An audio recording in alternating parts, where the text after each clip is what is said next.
Zmaga komaj 31-letnega Sebastiana Kurza, ki je pred 4 leti postal najmlajši zunanji minister v Evropski uniji, je bila pričakovana. Politik, ki je pustil študij prava in se povsem posvetil politiki, je poleg francoskega predsednika Emmanuela Macrona ter kanadskega premierja Justina Trudeauja še en predstavnik novega vala svetovnih politikov, ki s karizmatičnim nastopom in všečno retoriko prepričuje volivce. Da po volitvah prihaja čas, ko bo potrebno uresničiti predvolilne obljube, se zaveda tudi najverjetnejši novi avstrijski kancler.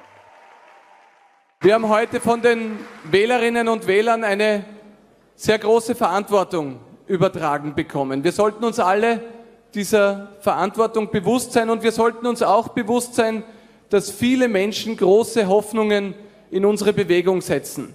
Ich kann euch heute versprechen, ich werde mit voller Kraft und mit vollem Einsatz für Veränderung in diesem Land kämpfen und ich möchte euch einladen, dass ihr diesen Weg gemeinsam mit uns geht.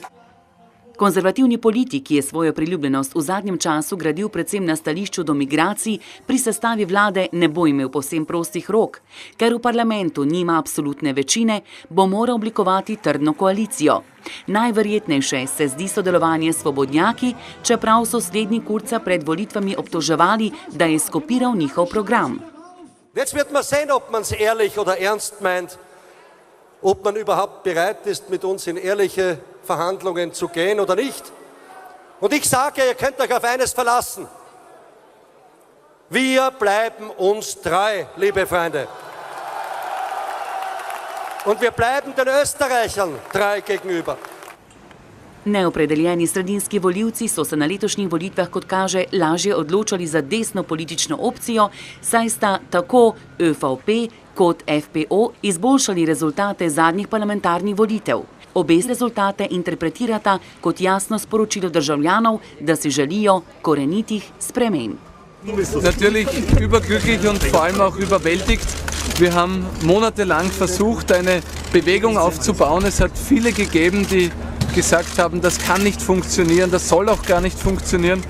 Und wir haben heute ein unendlich großes Vertrauen von den Österreicherinnen und Österreichern bekommen. Dafür bin ich unfassbar dankbar. Ich nehme dieses Vertrauen auch mit sehr viel Demut an und es ist für uns ein klarer Auftrag, die Veränderung in Österreich einzuleiten, die sich viele von uns erhoffen. Und ja, daran werden wir jetzt arbeiten. Vielen Dank. Diesen Vertrauensgewinn, denn vor Auszählung der Briefwahlkarten liegen wir zurzeit bei rund 29%, in der Hochrechnung mit den Briefwahlkarten bei knapp über 27%. Und das zeigt, dass wir, so wie es aussieht, zumindest das bisher beste Ergebnis in der Geschichte der FPÖ seit unserem Bestehen auch feiern können. Und es zeigt auch, dass der Wunsch nach Veränderung sehr stark und groß ist in Österreich.